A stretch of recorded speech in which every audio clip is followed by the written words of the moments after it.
دیکھیے، ایک ہے وحدت الوجود، یعنی یہ یہودیوں کا عقیدہ اور اس کو ہمارے بعض مسلمانوں نے اپنا لیا، کہتے ہیں ہر چیز اللہ ہے۔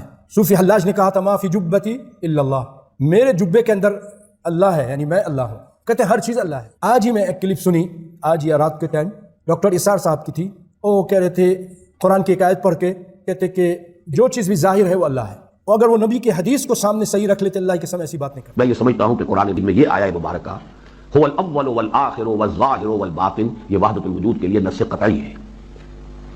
اب یہ میں پہلی مرتبہ ان اجتماعات میں اس طریقے سے اپنی آراء جو ہے جس پر مجھے اذعان ہے وہ پھر میں اذعان کے ساتھ بیان کر رہا ہوں۔ بہرحال میری سوچ کا آج کی تاریخ تک جو اس کا حاصل ہے وہ میں آپ کے سامنے بہت کلیئر ورڈز میں رکھ رہا ہوں کہ میں اسے نص قطعی سمجھتا ہوں اس بات پر کہ یہ وحدت الوجود کے وجود ایک، اس کائنات کا اول بھی اللہ ہے، اس کا آخر بھی اللہ ہے، اس کا ظاہر بھی اللہ ہے، اس کا باطن بھی اللہ ہے، تو وہی وہ ہے اور ہے کیا؟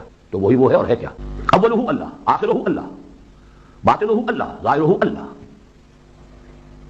آخر کوئی بات تھی نا، غالباً یہ تو حضرت جنید کا قول ہے، لیس فی جبتی الا اللہ، میرے جبے میں اللہ کے سوا کچھ نہیں، میرے جبے میں اللہ کے سوا کچھ نہیں، اللہ ہی اللہ ہے ہی اللہ، میں تو ایک نقش ہوں، نقش برآب۔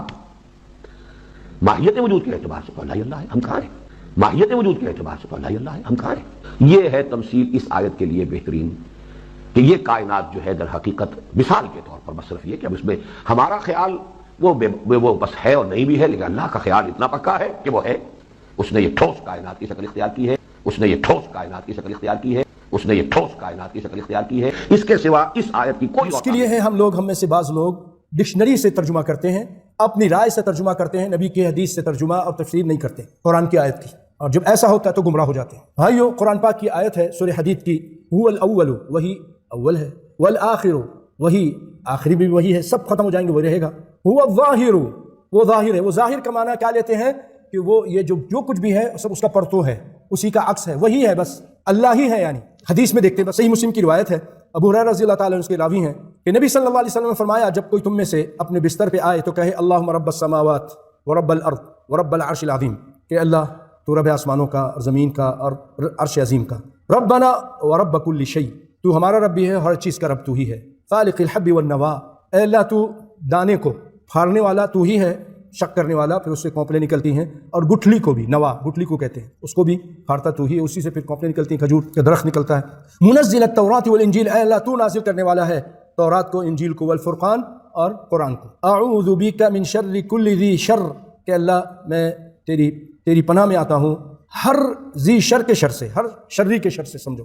انت آخذ بناصیتہ، وہ جو شرری ہے نا اس کی پیشانی بھی تیرے ہاتھ میں ہے، پکڑا ہوا ہے تو نے۔ انت الاول، تو سب سے پہلے ہے، فلیس قبلک شیء، تجھ سے پہلے کوئی چیز نہیں، کوئی نہیں تھا، تو ہی تو تھا۔ وانت الآخر فلیس بعدک شیء، اور تو ہی آخر ہوگا، کوئی نہیں ہوگا۔ پھر اس کے بعد وانت الظاہر، اور تو ظاہر ہے۔ اب یہ ظاہر کا معنی ہم اپنے صوفی میں کر لیا، انہوں نے عام طور پہ کر لیا، جو صوفیوں کی زبان تھی وہ کہہ کے لگے ظاہر ہے، ہر چیز اسی کا پرتو ہے، ظاہر ہے، حالانکہ حدیث اس کی شرح کرتی ہے وانت الظاہر فلیس فوقک شیء، اے اللہ تو غالب ہے، تیرے اوپر کوئی نہیں، یہ ہے مطلب۔ لیکن وہ ہمارے ڈاکٹر صاحب اور دیگر لوگ بھٹک گئے، کیونکہ اپنی مرضی یا اپنے ڈکشنری سے یا لوگوں کے صوفیوں کے اقوال سے قرآن کی شرح کی اور بھٹک گئے۔ وانت الباطن فلیس دونک شیء، اور تو چھپا ہوا ہے، تیرے پیچھے کوئی نہیں ہے، یا تو باطن کی باتوں کو جانتا ہے۔ اقض عنا الدین واغننا من الفقر، یا اللہ اس ساری اللہ کی تعریف کرنے کے بعد اے اللہ تو میرے قرض کو ادا کر دے، اور اغننا من الفقر، اے اللہ فقر و فاقہ سے تو مجھے غنی کر دے، یعنی ختم ہو جائے میرا۔ بڑی زبردست دعا ہے، مسلم شریف کی دعا، اس سے ہمیں یہ پتہ چل گیا ظاہر کا کیا معنی ہے۔ ظاہر کے معنی غالب، اس کی میں 2-3 مثال قرآن سے دیتا ہوں۔ ظاہر کے معنی قرآن پاک میں غالب کے کیے گئے ہیں۔ اعوذ باللہ من الشیطان الرجیم، هو الذی ارسل رسولہ بالہدی ودین الحق لیظہرہ علی الدین کلہ ولو کرہ المشرکون، یہ سورۃ صف آیت نمبر 9۔ وہ ذات جس نے بھیجا ہے رسول کو ہدایت کے ساتھ اور دین حق کے ساتھ، کیوں؟ لیظہرہ علی الدین کلہ، سارے دینوں پر غالب آ جائے، لیظہرہ اس کے معنی غالب آ جائے سارے دینوں پر۔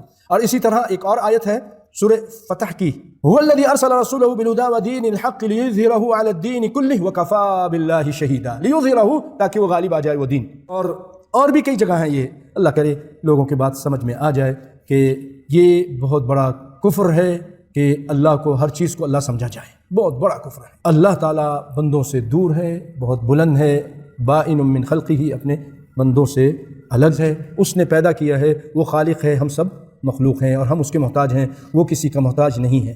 اگر ہم بھی اللہ ہیں تو ہم کیوں محتاج ہیں؟ پھر ہمیں باتھ روم بھی جانا پڑ رہا ہے، ہم بیمار بھی ہوتے ہیں، ہم مرتے بھی ہیں، اللہ تو نہیں مرتا۔ اللہ تعالیٰ ان لوگوں کو ہدایت عطا فرمائے۔ وصلی اللہ علی نبینا محمد وعلی آلہ وصحبہ۔